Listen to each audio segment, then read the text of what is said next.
All right, looks like everybody got a chance to join, so let's go ahead and get started. So good morning, good afternoon, and good evening, everybody. I would like to welcome you to our webinar today. We're covering the topic of hardening your CICD pipelines with GitOps and continuous security. Richard, could you flip to the next slide, please? I quickly want to go over a few housekeeping items. So this call is being recorded. We will share the recording afterwards. At this time, everybody is in listen-only mode. So if you have questions, please use the Q&A panel throughout the webinar to submit your questions, and we will answer those at the end during our Q&A. All right, next up.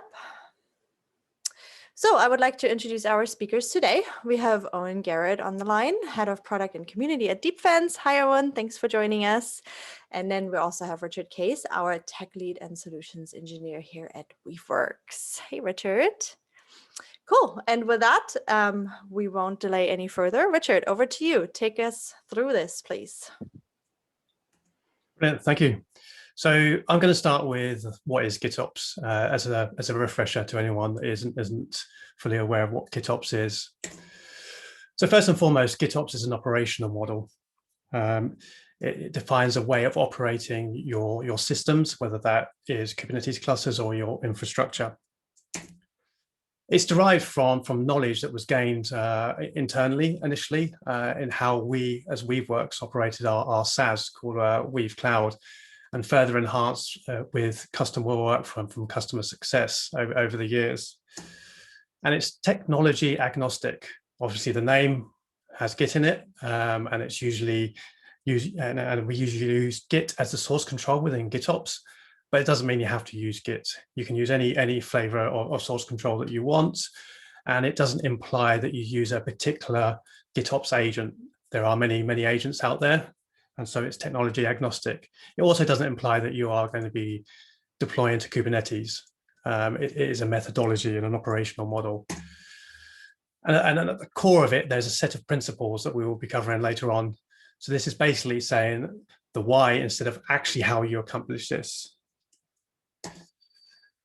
Although Weaveworks can help you with the how you actually accomplish GitOps, and we have Flux, which was the first GitOps agent or solution, which is open source and is now in currently version 2, which has many benefits and new functionality. And talking of which, if we go back to the most recent CNCF technology radar for continuous delivery, Flux is the only solution that is GitOps in the adopt section. And what does this all add up to? Well, it's a way to speed up your team, and this can be the engineering team or the operations team, and that's a fairly loose sentence. So some actual numbers from feedback from a customer of ours, which is Metal, which is a bank that was set up by NatWest, was deployment speed was 50% faster. And this, more importantly, which was deployment frequency was up by 75%. And the mean time to recovery went down to 20 minutes. So for a bank, this is really important, that mean time to recovery.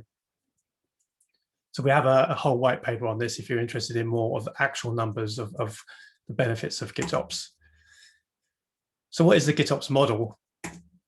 So traditionally, when we deploy to a Kubernetes cluster, we do the equivalent of a kubectl apply. That might actually be an operator sat on a keyboard typing in the instructions manually, or it might be orchestrated via some sort of CI tool or script. So this implies that operator has direct access to the cluster, and essentially they are privileged. They have cluster admin rights, and so it follows that if you exploit that mechanism, then you essentially have exploited the cluster, and then any other clusters that operator has access to. So from a GitOps point of view, we don't like that direct access model, whether that is orchestrated by some CI tool. So we say, no, we don't like that. So in GitOps, everything starts from that declaration. So we declare or describe how we want our system to look. So we're not doing imperative steps saying, hey, do this step, then this step, then this step. We're just put in the declaration of how we want our system to look. And in this example, we'll use a Kubernetes cluster. So essentially, we are creating our Kubernetes YAML files and our manifests. So that's the starting point. We have how we want our system to look like, our desired state, for want of a better phrase. So that desired state is committed to some sort of source control. In this instance, we're going to use Git because it's called GitOps, but that could be whatever you choose. But because we're treating our desired state, we're committing our desired state to version control, and it's versioned over time, we can actually see how our desired state changed over time, what changed, when, and who made that change. This is very, very important to understand the changes that will apply to a system, especially in a scenario where there are issues or runtime problems. You can go back directly to the version desired state and say, oh, this change was made on this date, and try to correlate and help investigate. And that has an added benefit, is if there is an issue and you know what has been changed, you can roll back by simply doing a git revert. Or if the policy says you've got to fix forward, then you can just see what the change is and revert that change with another commit. So we have our desired state versioned in Git. So next we need something that actually understands that, and essentially we have an approval process. So what I'm talking about here is essentially a PR. So we've made a change to our desired state in Git. We want to apply it, so we create a PR within our Git repo. So as soon as that is approved, that desired state is applied to the target system, and that desired state and the actual state are brought in line together. And there will be a software agent that does that. At this point of approval allows us to run additional checks or implement additional policy at that point. So this is a production system, so we require 2 sets of eyeballs to approve that change before it goes into production. And now this is where GitOps gets really interesting. That agent that runs within the system is constantly monitoring the desired state and the actual state of that system, and it will alert if there's any divergence from that. And additionally, depending on the agent, as well as alerting on that divergence from actual and desired state, it will remediate that state as well, bring it back in line. And this is a continuous cycle as well. So it's not a one-time apply. It is a continuous cycle to ensure that there is no divergence from desired and actual state. So when we talk about Flux specifically, our GitOps agent, our open source agent, we operate this slightly different. Our agent runs within the cluster, and it pulls in the desired state from outside. So it's not a push-based model. It doesn't have the credentials to push into the cluster. It's already running in the cluster, and it is monitoring that desired state from outside. And this provides a very, very clear security boundary between what is allowed to deploy into a cluster, i.e. itself, and what is not, nothing else. So all operations are therefore then carried out by committing changes to that desired state repo. So if I was to summarize the principles of GitOps just from those previous diagrams, so we declare everything as YAML. So that's our desired state. We declare that. That desired state is committed to some sort of version control, Git in this instance. Then we have some sort of approval process for changes to that desired state. So think of a PR here. Once that PR is approved, that state will then be, that change in desired state will be automatically applied to the target system, Kubernetes in this instance. So, you know, the deployment will be applied to the cluster, and then the agent that's running will constantly monitor the actual state within the target system with that is declared within your source control system, and alert if there's any difference and take corrective action. So we see GitOps as an operating model for cloud native. So everyone's pretty familiar with the continuous integration. cycle. So we build, we test, we build, we test, and that's all with Git at the center for our source control. So we've basically applied the same to the CD part of the story, and we have Git at the core of that GitOps deployment. And this means that we are using Git. We're using, the engineers are using Git, the operators, the clusters are using Git. We're using the same technology, but it provides a clear separation of concerns. Even though Git is at the center, we can have whatever CI tool we want to do our continuous integration. But then we have GitOps that is only taking care of the deployment into the cluster. So we have tools that are dedicated to each job. We have a tool dedicated to CI, and we have a tool dedicated to CD. We don't have a CI tool trying to do CD and pushing things into the cluster. Because we're using Git at the center of all of this, we have the auditing capabilities out of the box. So we can see what changed, when and why, which is great for any type of environment where you need to have that auditability, can't say the word, and transparency of those changes.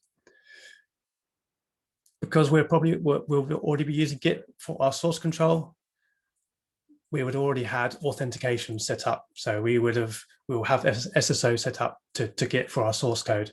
This means that we can use that already set up authentication to prove who can do deployments.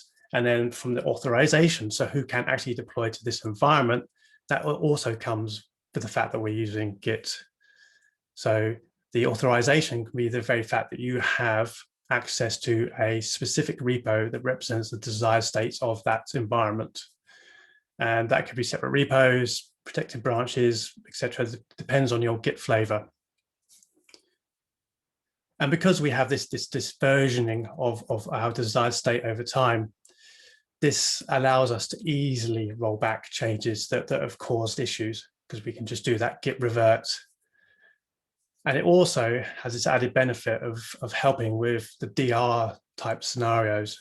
In a traditional model where you have a number of pipelines pushing applications into a cluster, if you have to rebuild that cluster from scratch, then you have to create the cluster and then run all of those pipelines individually to get back to that state of that cluster. Whereas with GitOps, because you have that desired state in the repo, you create your cluster, deploy the GitOps agent, point it to the desired state repo, and then all of those applications will be reinstalled automatically. You don't have to rerun, 5, 10, 20, 100 different pipelines. So let's have a look at how we do secure deployments with GitOps.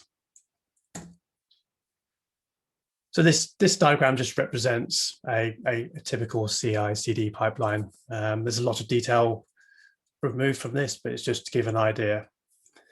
So really what it's highlighting is that there are essentially a number of credentials that are used throughout that CI or CD process, and they can be shared around, and they can cross what we call logical security boundaries.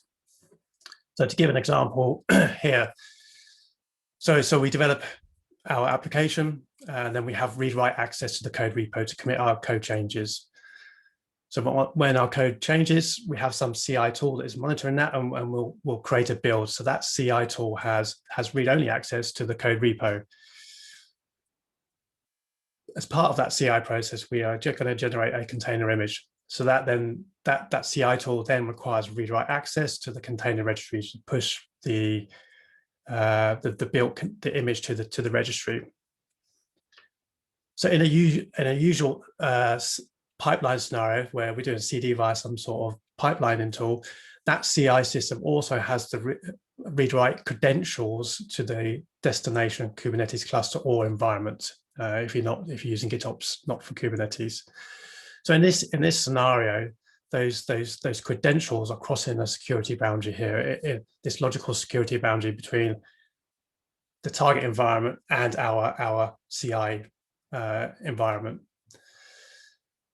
So that's not ideal. As mentioned before, if you if you compromise the CI system and the credentials there, then you have access to every single cluster that the CI system has access to. And Gartner actually recently said that that is one of the increasing attack vectors of gaining access to clusters. So let's see what difference GitOps makes to this.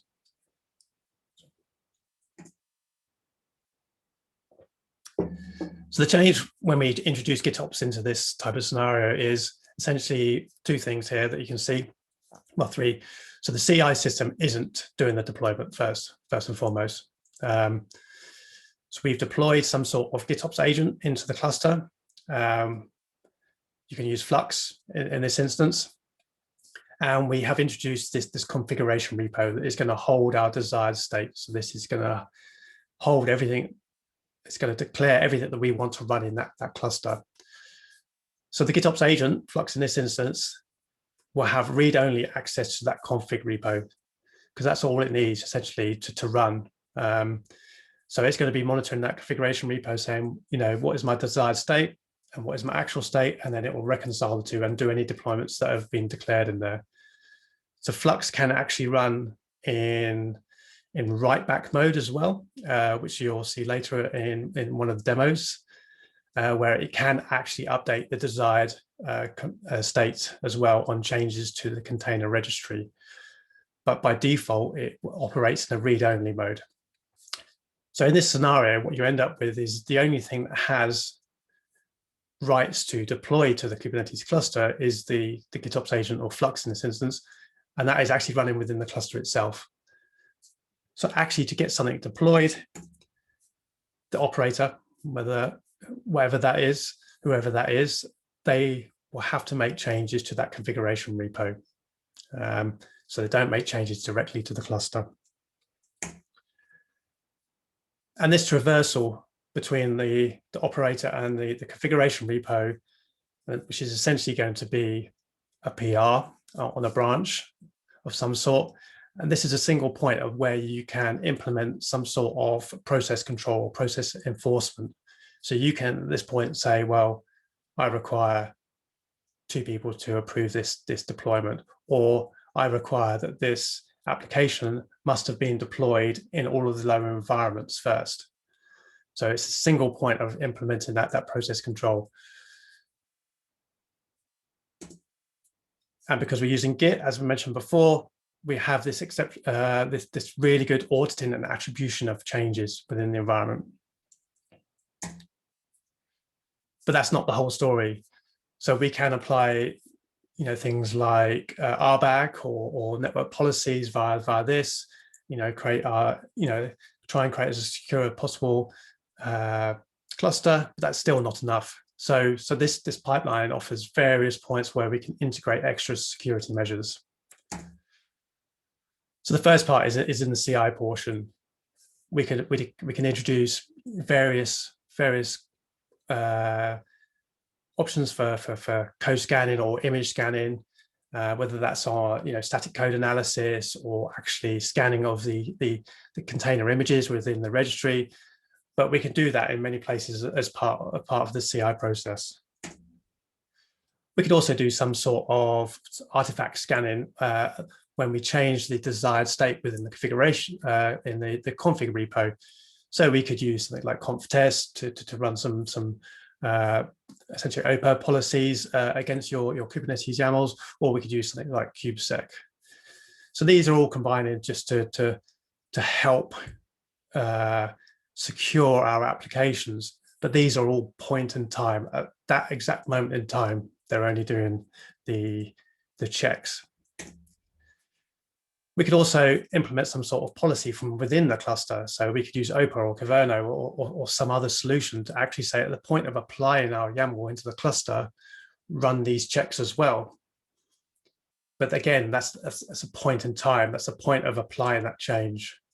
So we could have an application that has been deployed into the cluster and been running for days or weeks. And then some sort of vulnerability has been found. There's nothing within this that would stop, would detect that at this moment in time. We would need to do another deployment, or we would need some sort of runtime scanning, and that runtime scanning has to be continuous because things change over time, especially since it's being deployed into the cluster. And this is a good moment to hand over to Owen. Thanks, Richard. So the GitOps pipeline is a wonderful way to segregate the security of your keys and tokens to give you the maximum possible separation of concerns. But as Richard described, there's lots of opportunities to layer additional security measures on top, whether it's in the CICD pipeline, whether it's in a check before a container gets pushed into production, or indeed checks as containers and services are running on the production platform. And this is a challenge that at Deepfence we've been looking at for a number of years. Before I go in and we'll run through a couple of demos, show you Deepfence working within the GitOps pipeline that Richard explained, let's just talk about the need for security. It's often much, much greater than the people we talk to appreciate, because in today's worlds, there is an increasing number of interconnections between the applications that we build. Synopsys identified that in the applications that they surveyed, there's typically over 500 discrete open source components within those applications, both direct dependencies that are directly linked, imported into the application, but also the transitive indirect dependencies that are required by the direct ones. GitHub surveyed a number of repositories within GitHub, obviously, measuring the number of direct and transitive dependencies, and they saw it was not uncommon for every direct dependency to then pull in between 2 and 10 other modules or components. JavaScript and NPM was particularly prone to that, with an enormous explosion of typically 10 direct dependencies pulling in almost 700 transitive dependencies. And many of these dependencies are owned and operated by individual developers, or maybe in some sense abandoned, not kept up to date. They haven't seen security updates or even code changes, contributions within the last 2 or 4 years. In NPM itself, GitHub estimated that about 50% of the modules in NPM were owned by a single individual private developer, rather than a team or a corporate group. And of course, when you're building an application that pulls in those dependencies, whether direct or transitively, you're then taking on the risk and the responsibility for the security of those dependencies. And if it goes wrong, it can go terribly wrong. The Equifax incident, when they failed to identify that they were using a vulnerable version of Apache struts, resulted in 140 million customer details being leaked through an exploit. And the cost to remediate their security after that came to well over $1 billion. That's work which they probably should have done anyway, but the attack and the vulnerability threw that into sharp relief. It's not just the challenge of individual packages having particular vulnerabilities that are known, weaponized, and exploited, but misconfigurations, unexpected anomalous traffic can be an indicator that something strange is going on within your application. Capital One, misconfigured mod security. Mod security is a complex, difficult to get right web application firewall. And by misconfiguring, they enabled request flows they didn't intend.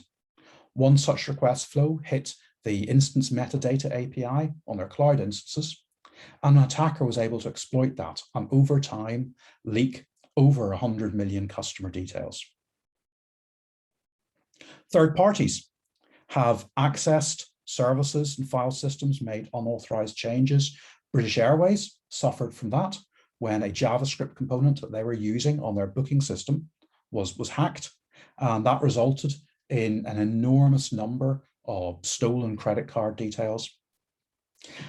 And if you want to appreciate the effect, the fan out that one individual module can have on the entire ecosystem, You just need to look at the NPM registry and the story about the left pad module that was pulled by its developer as a result of what was essentially a copyright dispute with another entity. And he pulled his module, whether in a fit of pique or because, for good, righteous reasons. The knock-on effect was that that tiny, unregarded module had an enormous blast radius across many large web applications. So this degree of interconnectivity means that the security of applications is critically important. And by including third-party components and modules, you then take on the responsibility for the security and the correct configuration of those on behalf of your users, your clients.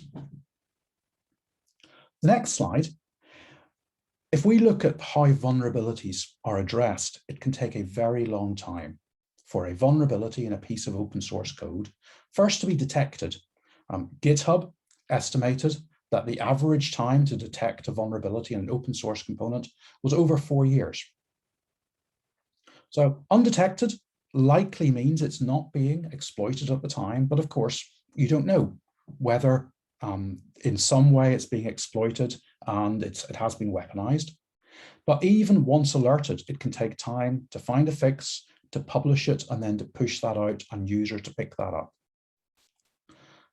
Sonatype in their surveys found that 49% of organizations would remediate an open source dependency vulnerability within a week. But that means that more than 50% of organizations are taking more than a week to remediate a vulnerability. So protecting yourself from pushing vulnerable code into production is critical. And being able to detect that code when it is running in production, when a vulnerability is discovered, is equally important. Applications contain potentially a time bomb of unannounced vulnerabilities, and any tools that integrate with your GitOps pipeline and allow you to find and respond to those vulnerabilities are invaluable. At Deepfence, our next slide, Richard, we provide a full lifecycle security solution. What I mean by that is that we observe and secure your application from development within the CICD pipeline through to its deployment into production and its operation in production. And we can talk through the 4 stages where you'll want to insert security in the GitOps-like fashion. In the first stage, so Richard explained how you can insert additional steps, tests, security measures in your CI process. And Deepfence's threat mapper component can be triggered by your build and test infrastructure, by GitHub Actions, for example, to scan code as it is built into containers.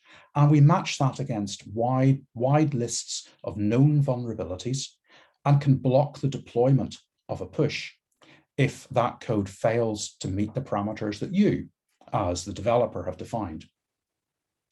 Once the code has been pushed to the repo, we can then scan the code, containers and applications within the repo in order, again, to match them against a series of known vulnerabilities and threats.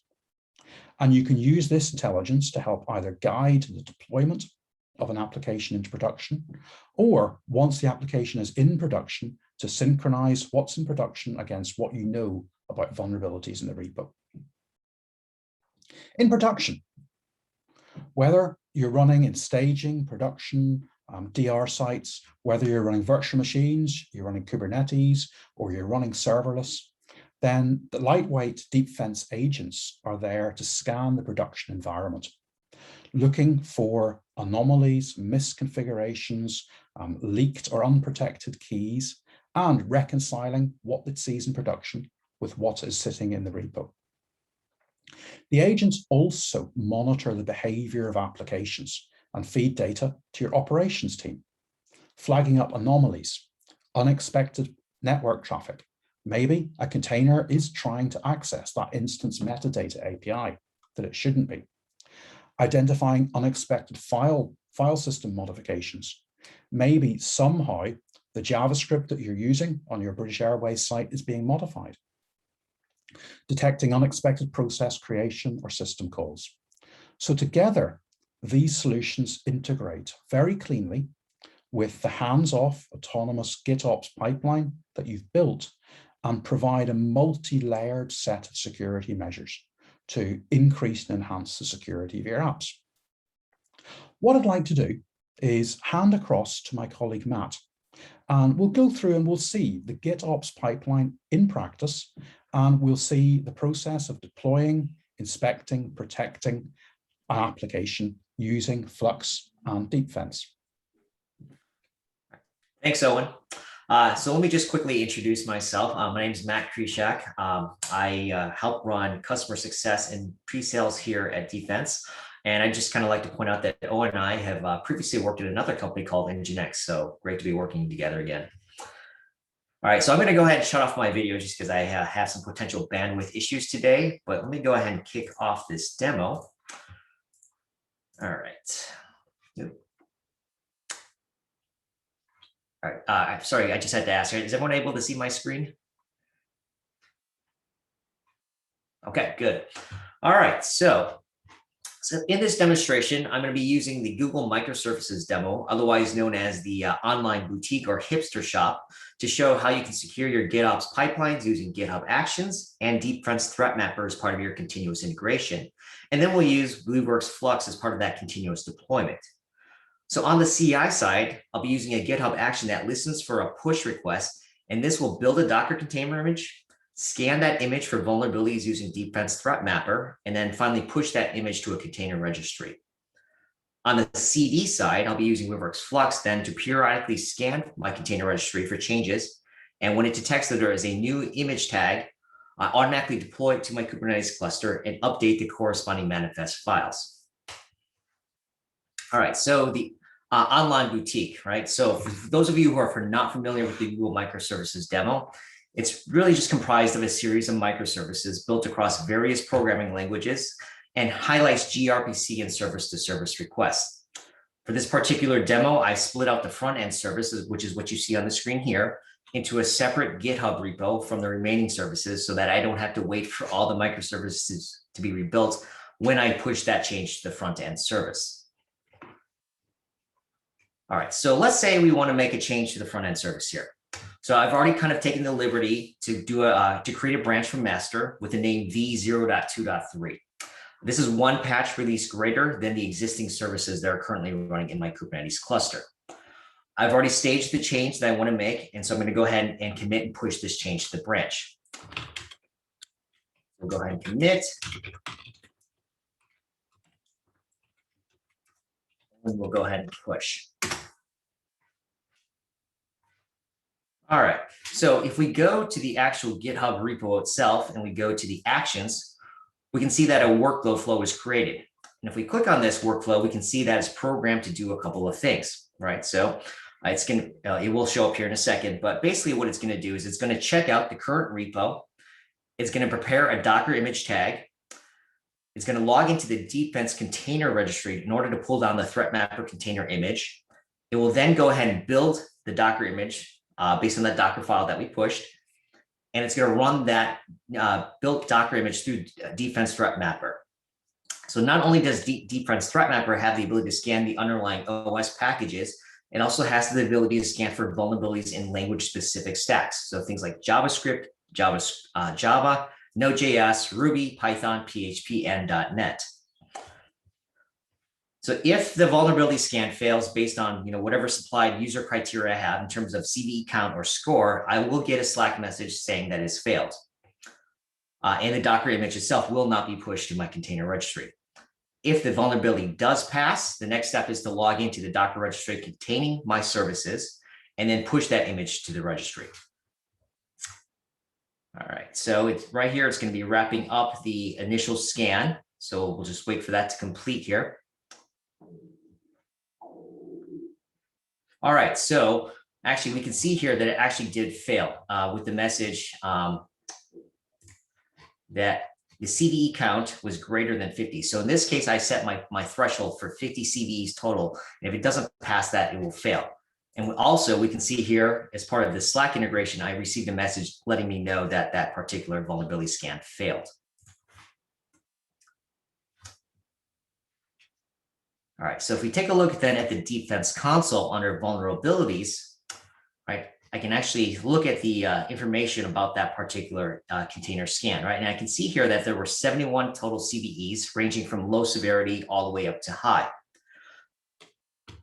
All right, and again, because the reason why this particular scan failed is it was actually detected as 71 total CVEs, whereas my threshold is set to 50. So if we click on the scan data, we can get a detailed information view about those individual CVEs that were found. So let's take a quicker look at the CVE with the high severity rating here, and just as an example. So we'll try to provide as much information about that CVE as possible, right? So in this case, we can see that this particular CVE is related to glibc. We can get the container image that it was found in, and also, like, for example, the container layer itself, which helps really kind of identify where within that Docker file we should take a closer look. We can also see the CVSS score and a brief description. So we're going to go ahead and try to provide as much information about this CVE as possible, including a link to that particular CVE itself. So if we click here and open this link, we can see that, hey, ultimately that this particular CVE was fixed or resolved in glibc version 2.31-9 for Debian. All right. So for the sake of brevity for this demo, let's just assume here, right, that I've kind of addressed some of the CVEs that were found, and I want to try to attempt to rebuild this again. So I'm going to go ahead and add that fixed Docker file back into this GitHub repo. I'm going to go ahead and do a commit and push on it. So let me go ahead and do that real quick. So if we do a git status, we can see that this Docker file has been added. So let me go ahead and add that. Go ahead and commit this.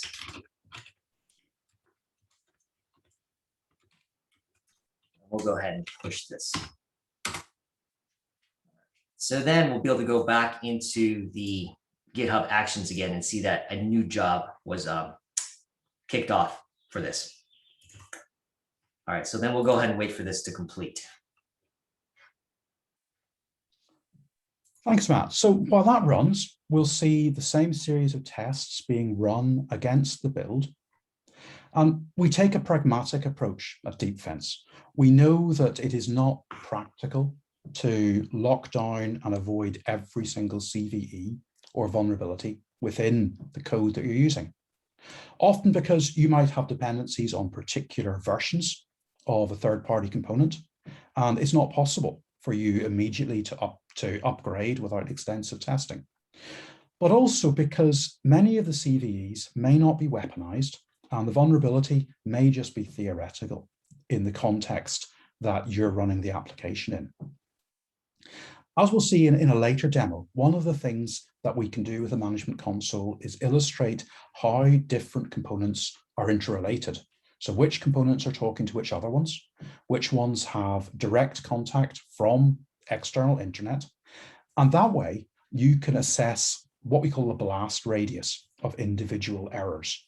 So you can decide how to triage and prioritize fixing particular issues or CVEs within the application. So once the build has happened, and it looks like the build now has succeeded, Matt. So yep. Richard, yeah, what happens next now that the build has been pushed out into the repo? So from Flux point of view, the image automation controller detects that there is a new tag within the image registry for that application, and depending on the rule, whether that's semver or some regex, it sees that there is a later tag. So it will then modify essentially the YAML for that application and check out and commit that back into source control, and then from there it applies that change back into the cluster. Great. All right, so just to kind of also showcase here, so this happens to be the private Docker registry that I'm using, and I just wanted to showcase, hey, that the build process did complete. We did not receive an indication that it failed, and we'll see here that there is a new tag being pushed to that registry. So what I've got here actually, and great, it just finally kicked off, is that here we can see that this is the Kubernetes pod, cluster itself, and we can see that the front end service, the old one, is essentially being terminated, and the new one container is being stood up, right? So if we go ahead and look at that, right? Again, we can see here terminating of the old version, and the new one is up and running. Now, we can also visually see that change as well, right? So this, if you remember, this was the original online boutique, and we went ahead and made some changes. So if I go ahead and refresh that, now we can see the online, the front end for this store has changed. So not only did I want to point that out, but on the Flux side as well, we can also see here that the latest change to this repo, right, which is really the source of truth for the cluster itself. We can see here that there was a change to the registry manifest, or sorry, to the manifest file itself, and we can see here that that tag was updated from v0.2.2 to v0.2.3. All right, so just to kind of quickly recap what we did in this first demo, right? What we accomplished here is we used GitHub Actions for CI, kicking off a workflow to run, to build a container image when a Git push is received. And then we used Weaveworks Flux for CD, right? Scanning that container registry for new tags, deploying the new container image to a Kubernetes cluster, and automatically updating manifest files with the new image tags. We further secured the CI pipeline, though, by integrating Deepfence Threat Mapper to scan for vulnerabilities, right? Preventing images from getting pushed to a container registry and getting deployed to a Kubernetes cluster if the user specified CVE criteria is not met. All right. All right, thanks, Matt. So we've seen the first stage of Deepfence's protection capabilities. We can insert ourselves into the CICD pipeline. We can scan container deployments as they're happening and prevent containers with particular vulnerabilities from going into production. But that's only half of the security measures that you need for a production-grade, secure environment. Because there can be zero-day vulnerabilities, issues can appear with misconfigurations of the platform that you're running on, and there can be issues where unexpected behavior is happening that you want to be alerted to so that you can look into those anomalies. Deepfence's agents, as I described before, monitor and scan non-intrusively individual containers and hosts. They look at known and typical misconfigurations. We do that using our own internal heuristics and a number of open source and public guidelines and benchmarks to make sure that your production environment is configured and deployed in a way that follows best practice. And then actively, we inspect the traffic between individual containers. We look at system and application behavior, so unexpected process creation and unexpected sequences of syscalls. And we do all of this, again, non-intrusively, and feed that back to the management console for analysis so that we can use the correlation engine that we've developed to highlight if a particular sequence of operations matches what could be a suspicious event. And this allows you then to dive in and either manually triage these events, so look at and audit your containers and try and understand why the behavior is happening.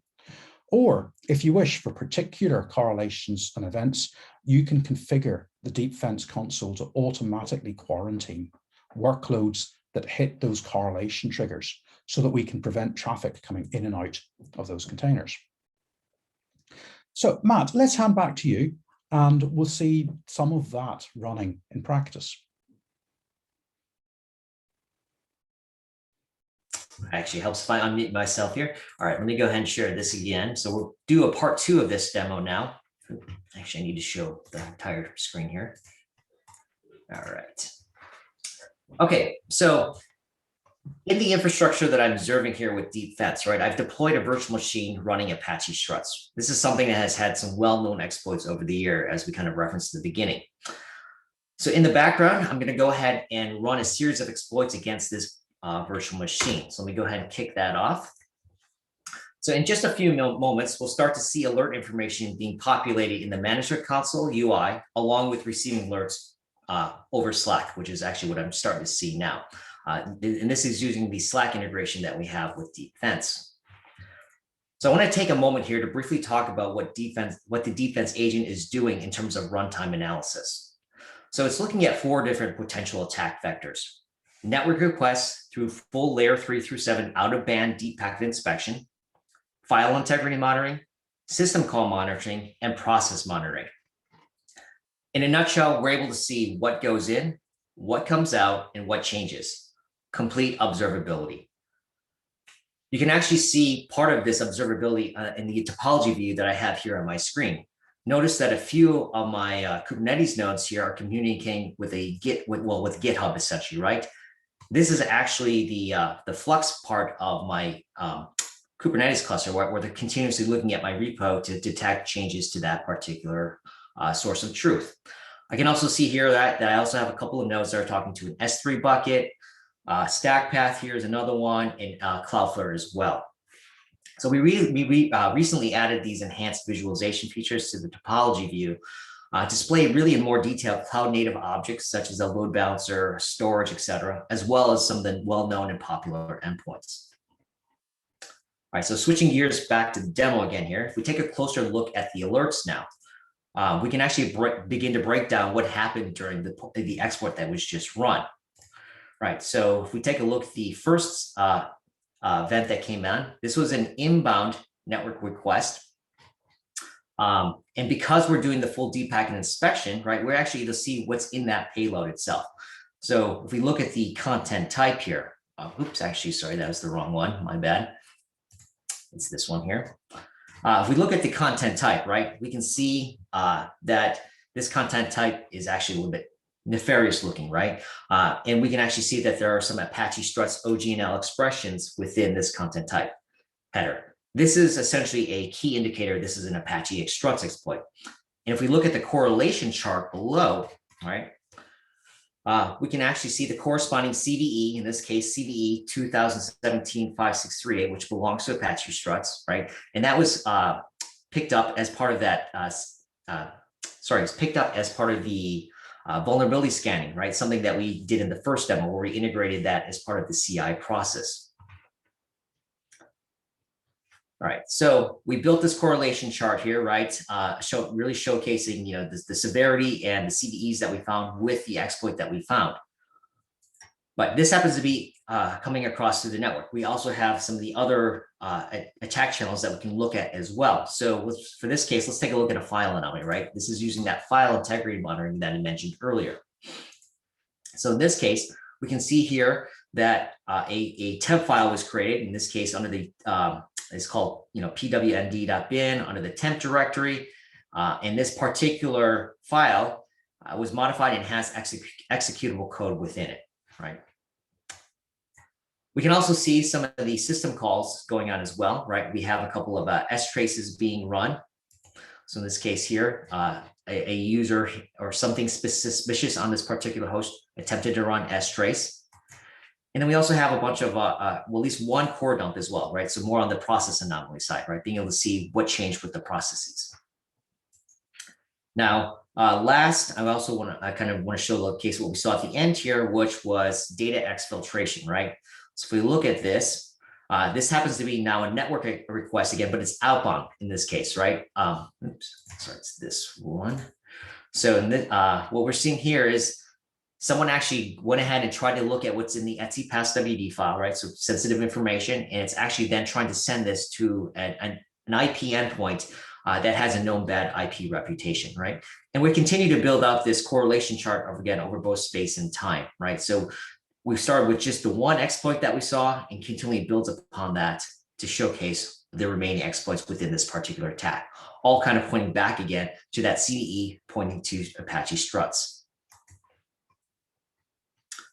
So what we've seen really in this, second demo is, Deepfence's ability here to observe in real time malicious events coming through different attack vectors, whether it be through the network, whether it's file, system call, or process related.